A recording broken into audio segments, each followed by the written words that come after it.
De grands débats ont eu lieu ces derniers temps à propos de la prise de position des protestants par rapport à une question importante, c'est la question de l'homosexualité. Leur décision de bénir les mariages mixtes est un choix qui les engage, mais qui ne peut en aucun cas engager l'ensemble de la chrétienté. À l'exception de cas très isolés, quasi inexistants, nous pouvons dire que les évangéliques ne partagent absolument pas l'opinion doctrinale de l'Église protestante de France sur la question du mariage pour tous. Il faut admettre que sur les questions de sanctification et d'éthique chrétienne, de plus en plus, un fossé se creuse entre la théologie protestante et la doctrine évangélique.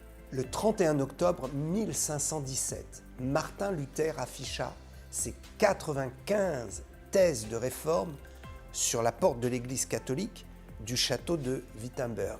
Depuis, le large mouvement évangélique a bénéficié de la réforme et nous remercions Dieu pour le courage de Martin Luther. Cependant, il nous faut considérer avec évidence que le mouvement évangélique n'a de raison d'exister que par son attachement au Saint-Esprit et à la parole vivante et vraie de Dieu dans son intégralité, plus que par l'identification à la réforme protestante. Sans faire de polémique, nous devons aujourd'hui tirer une sonnette d'alarme afin que le corps pastoral en France s'attache avec courage à la doctrine du Saint-Esprit plus qu'à celle des hommes, notamment en ce qui concerne le mariage. En tant que chrétiens, nous ne pouvons accepter de sombrer dans des compromis qui renient l'évidence de la Bible. En ma qualité d'homme de Dieu et dans le respect de chacun, j'interpelle les églises évangéliques et encore plus celles qui, comme moi, se définissent comme pentecôtistes, à ne pas sombrer dans le compromis pour lequel Dieu nous redemandera très bientôt des comptes, car le jugement est proche et il a déjà commencé dans l'Église. Je voudrais citer à ce titre 1 Pierre 4, 16 et 17 qui nous dit « Si quelqu'un souffre parce qu'il est chrétien, qu'il n'en ait pas honte, qu'il remercie plutôt Dieu de pouvoir porter ce nom de chrétien. Le moment est arrivé, nous dit le texte, où le jugement commence. Et c'est le peuple de Dieu par qui il va commencer.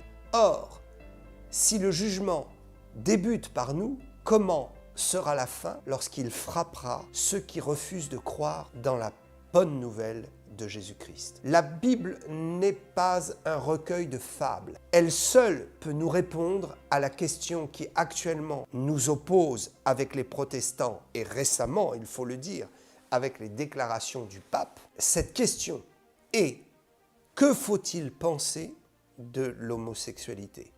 Comme beaucoup de pasteurs qui sont restés fidèles à la parole de Dieu, je ne peux soutenir le fait que Dieu approuve que deux personnes du même sexe vivent ensemble comme un couple. L'amitié n'est pas un péché. Le péché commence là où l'amitié se transforme en amour non validé par Dieu dans sa parole. Le péché commence lorsque nous sommes repris dans notre conscience. Cette conscience inscrite comme une loi divine en chacun de nos cœurs. Que l'on soit croyant ou non, le processus, je vous assure, est le même. Pour cela, il suffit de lire Romains 2, versets 14 et 16, qui dit « Quand ceux qui ne connaissent pas la loi de Dieu la mettent d'eux-mêmes en pratique, c'est comme s'ils la portaient eux-mêmes dans leur cœur, bien qu'ils ne l'aient pas. » Ils prouvent ainsi que la pratique ordonnée par la loi est inscrite en eux-mêmes, dans leur cœur, dans leur conscience. Cette conscience qui rend également témoignage dans les pensées et qui parfois accuse et défend. Voilà ce qui paraîtra au jour où Jésus-Christ va juger toutes les actions cachées dans la vie des hommes. Ce texte est très important parce qu'il nous fait comprendre que Dieu est notre Créateur et qu'il a pris soin d'inscrire dans notre mode de fonctionnement, de pensée, de conscience, dans notre cœur, il a pris soin d'inscrire sa loi et les principes de moralité, de vie, d'expérience qu'il souhaite que nous vivions ou qu'il souhaite que nous combattions. Que dit le livre le plus lu au monde? Ce livre qui renferme la loi de Dieu et qui a inspiré le mode de vie de tant de générations. Voici les 5 textes qui, dans la Bible, n'encouragent pas l'homosexualité, mais plutôt la rejettent. Chacun est libre de prendre à la lettre ou de vouloir interpréter ces textes, mais il est important de savoir qu'ils existent et qu'ils sont là. Le premier texte est dans Lévitique 18, 22, j'en fais la lecture. « Tu ne coucheras pas avec un homme comme on couche avec une femme, c'est une abomination. » Toujours dans le livre du Lévitique, deuxième texte, chapitre 20, verset 13. « Si un homme couche avec un homme comme on couche avec une femme, ils ont tous deux fait une chose abominable. » Ensuite, nous pouvons aller dans Romains, chapitre 1, verset 27, qui dit que les hommes qui abandonnent l'usage naturel de la femme s'enflamment dans leur désir les uns pour les autres, commettant homme avec homme des choses infâmes et recevant en eux-mêmes le salaire que mérite leur égarement. Jude également, chapitre 1, verset 7, dira que Sodome et Gomorrhe et les villes voisines à Sodome et Gomorrhe qui se livrèrent comme eux à l'impudicité et à des vices contre nature sont donnés en exemple, subissant la peine d'un feu éternel. Sodome et Gomorrhe qui commettaient effectivement des choses qui sont condamnées par la Bible et dans les villes desquelles il y avait effectivement une culture qui prônait largement l'homosexualité. Alors nous avons enfin 1 Corinthiens 6, 9 à 10. Ne vous y trompez pas. Ni les impudiques, ni les idolâtres, ni les adultères, ni les efféminés, ni les infâmes, ni les voleurs, ni les cupides, ni les ivrognes, ni les outrageux, ni les ravisseurs n'hériteront le royaume de Dieu. Tout amour ne vient pas du ciel. La chair est trompeuse et il faut accepter de lutter contre elle lorsqu'elle nous trompe. Paul disait dans Galates 5, 17, « La chair a des désirs contraires à ceux de l'esprit et l'esprit en a de contraires à ceux de la chair. Ils sont opposés entre eux afin que vous ne fassiez pas ce que vous voulez. » Sur cette terre, nous passons un test dans lequel chacun de nos choix honorera ou déshonorera le Seigneur. Lorsqu'une personne éprouve des désirs charnels envers une personne de même sexe et ressent alors de la culpabilité dans son âme, dans son esprit, devons accepter de dire que ce n'est pas un trouble néfaste dû à une manipulation de l'éducation de la moralité, mais nous devons aussi accepter l'hypothèse de la Bible qui désigne ce malaise comme une alarme de la conscience.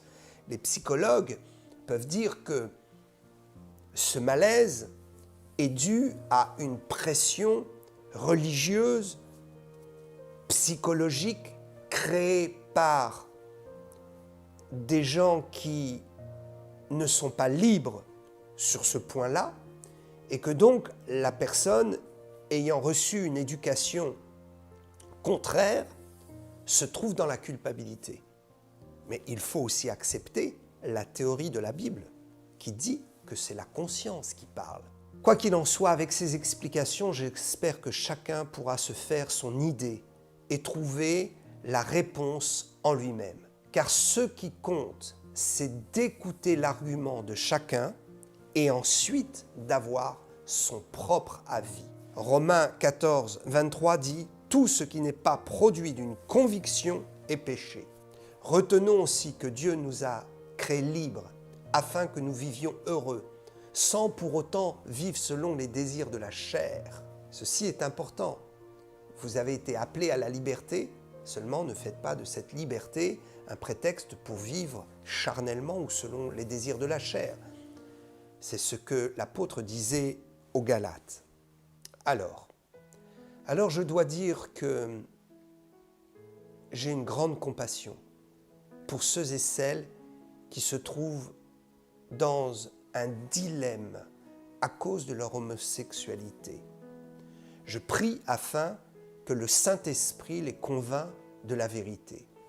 Ponce Pilate a demandé un jour à Jésus, « Quelle est la vérité ?» Jésus avait déjà répondu à cette question. Il l'avait répondu à Thomas en affirmant « Je suis le chemin, la vérité et la vie ». Jésus se désigne comme étant la vérité, qu'il puisse donc avoir le dernier mot dans les cœurs et les consciences de ceux qui sont troublés. Car Jésus est la vérité, il est la parole faite chair. Et rien en lui ne contredit l'ensemble des Écritures, que ce soit dans l'Ancien ou le Nouveau Testament.